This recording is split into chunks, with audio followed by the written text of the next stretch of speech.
Hello and welcome. My name's Michelle with PaperStampInk, where my goal is to inspire you through tips, techniques, and tutorials to create your own cards and paper craft projects.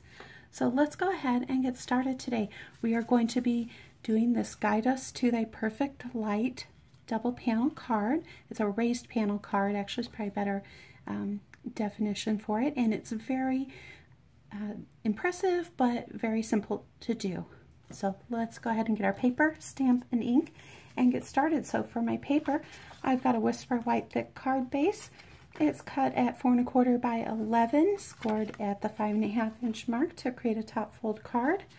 I have a piece of Night of Navy that is cut at 5 1/2 by 4 1/4. That's going to be our background base layer. And then I have a piece of Night of Navy that is cut 1/4 inch smaller to give us a matting effect, and that's cut at 4 by 5 1/4. And then I just have a scrap piece of Whisper White.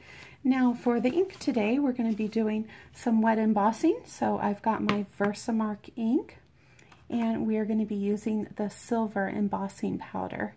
And then the last little embellishment piece that I'm going to be using is this silver thread, and this, you get a load of this on a spool. So this stuff is a great investment because it is just going to last you for quite a few projects. I haven't run through a whole roll yet. So it comes in a variety of colors.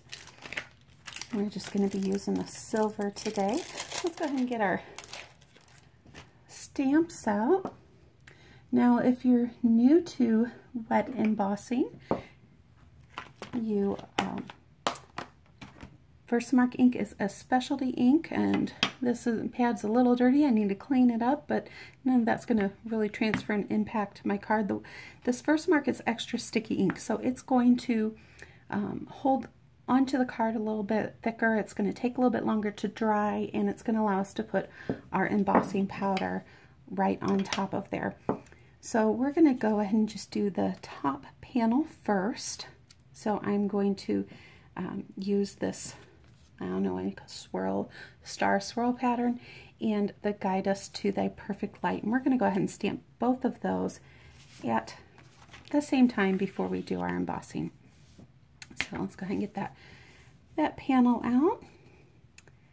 I'm going to ink up. When I've got larger stamps, I like to turn the stamp upside down and actually ink from the top. It just helps me feel like I get better, more even coverage on that.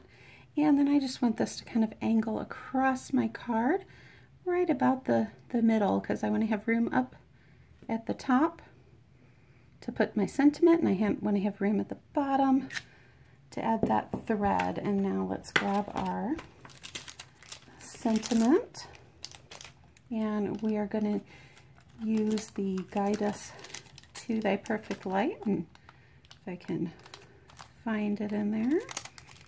There we go. This stamp set is there's a lot of stamps in this bundle, and the images are actually larger than they appear on the front cover. There are 21 images and sentiments in this stamp set, so it is a great versatile set for your Christmas cards. You can do a lot with that. We're going to just put this up in the corner and move that down a little so that I can be a little bit more over the top for that. Now when I'm doing my wet embossing, I like to pour my embossing powder over a coffee filter. Just helps with the mess, and then I can easily pour it right back into the container because that coffee filter is going to collapse on me. And you know, I broke one of my rules and I forgot to use my embossing buddy. So we're gonna see if I get lucky and don't have those extra flecks on here. Now embossing buddy is a great tool. It's actually going to keep the static from holding on to pieces of the embossing powder. We're going to give it some extra flicks from the back and hope that we get lucky. I'm going to wipe up this extra embossing powder here before I end up making a mess all over my table.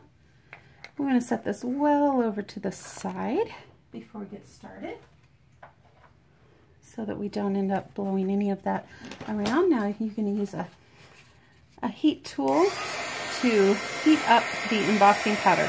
And you're going to watch as this heats up, you're going to see that powder start to melt, and that silver is going to get nice and bright and shiny. There we go. There's where the magic's happening.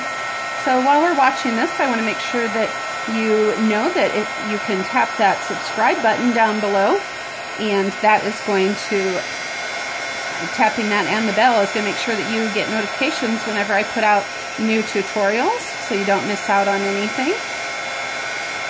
And if you like this video, I sure would appreciate you giving me a thumbs up, so that I know that I'm putting out content that you enjoy and that you find valuable, because that's my goal with this, is to inspire you guys with things that you're interested in learning about.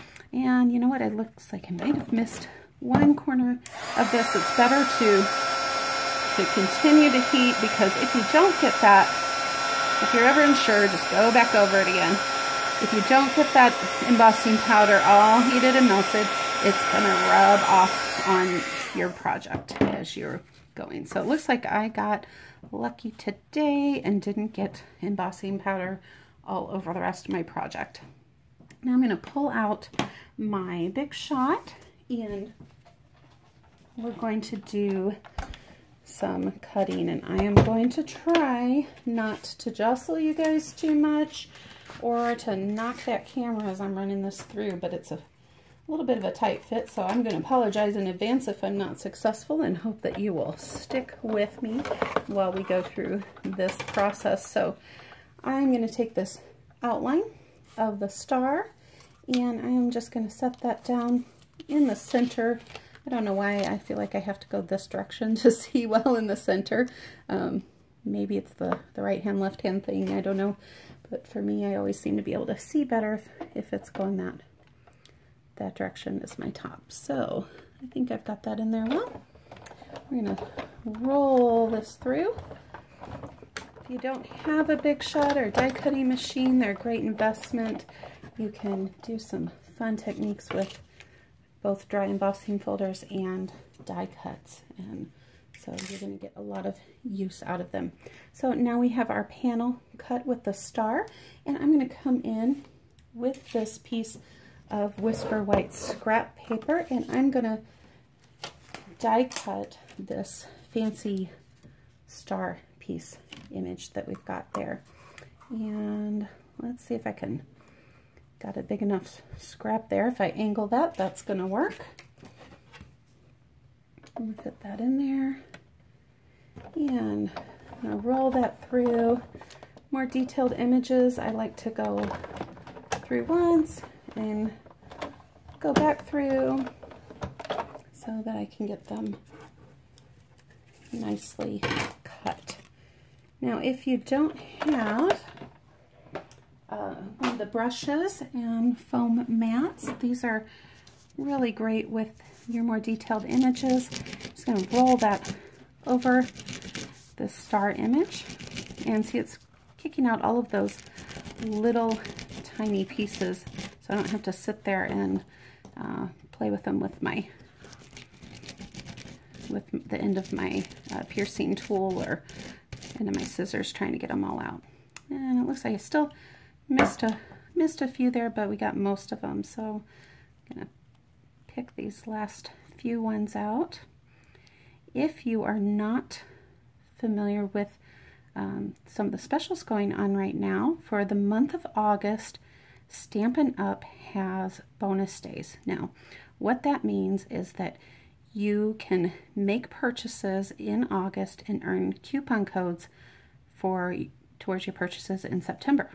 So spend now and you get bonus money to spend next month. And so if every $50 that you spend, you get a $5 coupon. So that's a pretty great deal, isn't it?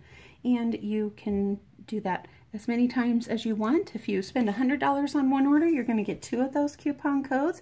You spend $150, you're going to get 3. Now, if you spend $150, make sure that you ask me about hosting your own show or your own party. It doesn't mean you have to invite friends over or even give them catalogs or ask them to purchase anything. It just means you're going to get Stampin' rewards yourself.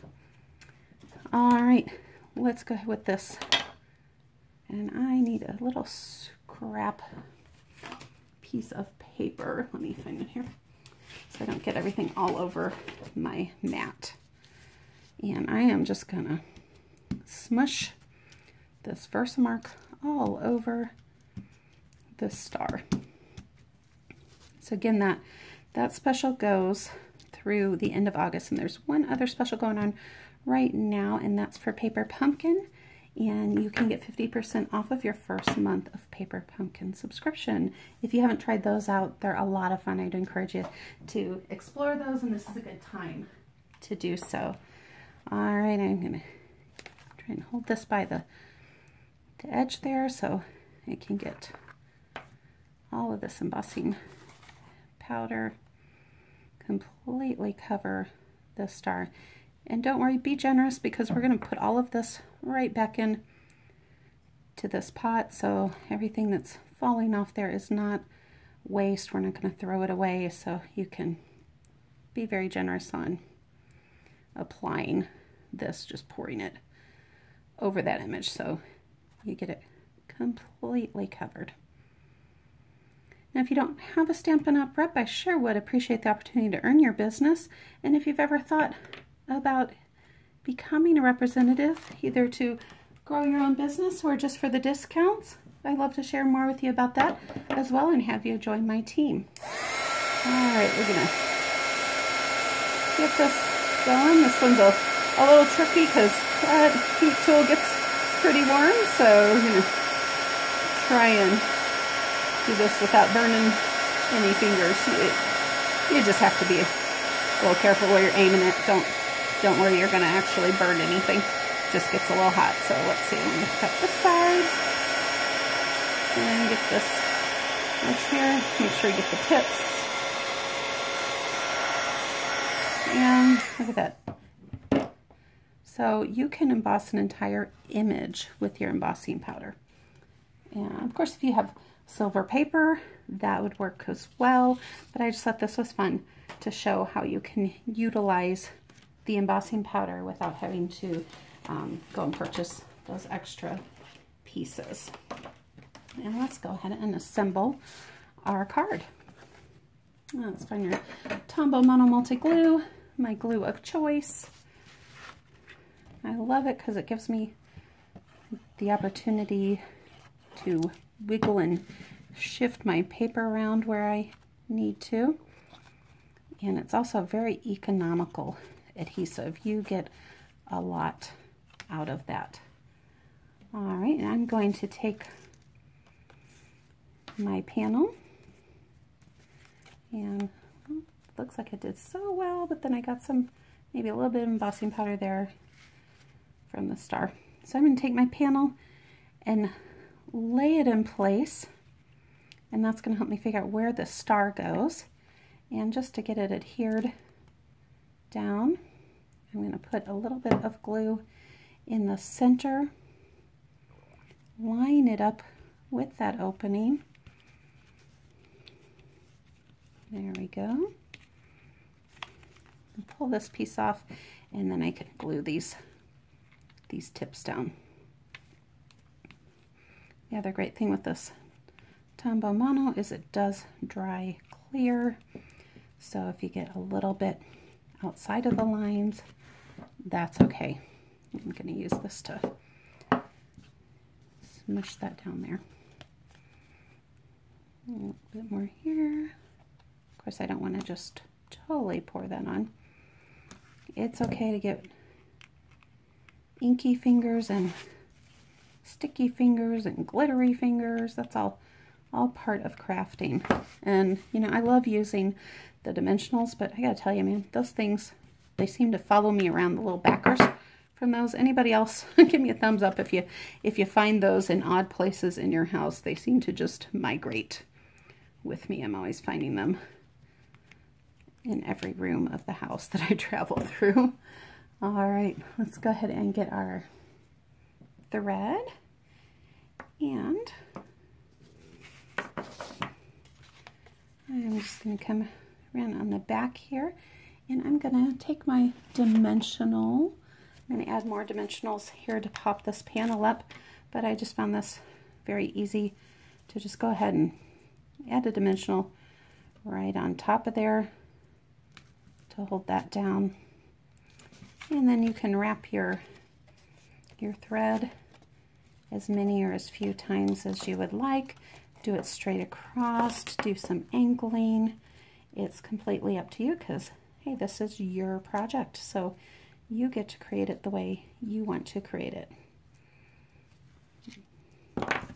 So I'm just going to think on this one, I'm going to actually angle that so that it meets over here. And there we go. And I'm going to put my other dimensional right on top there. Take that backing off. We'll see where I find that later in the house. Give her a little snip.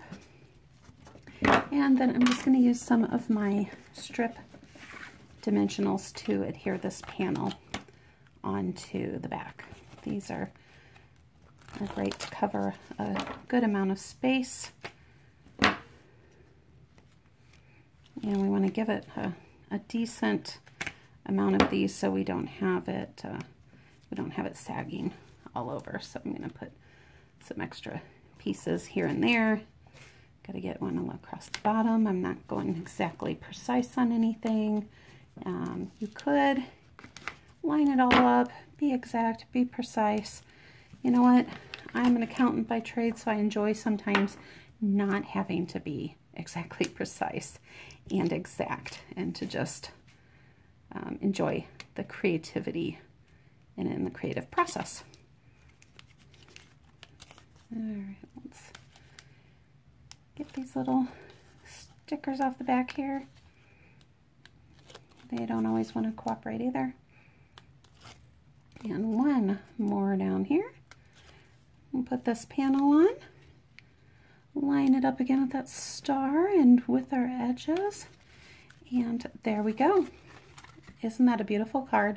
And the recipient is going to really enjoy this and think that you put hours of time into it, but we won't tell them.